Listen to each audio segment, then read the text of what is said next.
शुक्रवार को बैंडेल में भाजपा युवा मोर्चा ने कानून व्यवस्था और कार्यकर्ताओं पर हमलों के खिलाफ रैली निकाली। जैसे ही रैली बैंडेल फाड़ी पहुंची, पुलिस ने बैरिकेड लगाकर रोकने की कोशिश की, जिससे झड़प हो गई। महिला कार्यकर्ताओं ने बैरिकेड तोड़ थाना परिसर में प्रवेश किया। भाजपा नेताओं ने ओसी को 5 सूत्रीय मांगों का स्मारक पत्र सौंपा। बाद में पुलिस ने 2 महिला और 2 पुरुष कार्यकर्ताओं को हिरासत में लिया। भाजपा ने इसे लोकतांत्रिक अधिकारों का उल्लंघन बताया और आगे प्रदर्शन की चेतावनी दी।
যিনি বাড়ি বানাচ্ছে তার কাছে 2 লক্ষ টাকা তোলা চেয়েছে।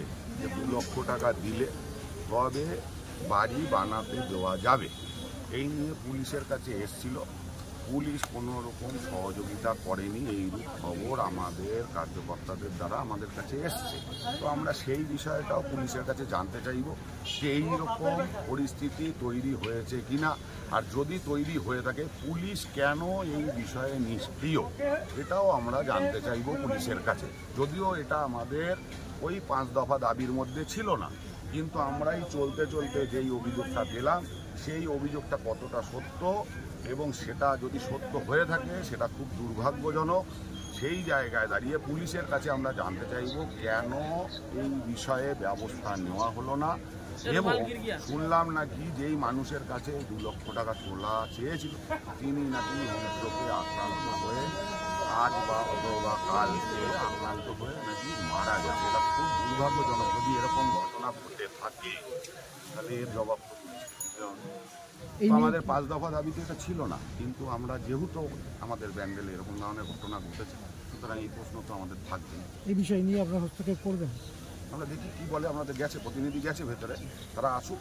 তাহলে যদি উত্তর দিতে পারে তাহলে ঠিক আছে, যদি উত্তর না দিতে পারে আমাদের আরও বড় আন্দোলনের পথ খোলা আছে।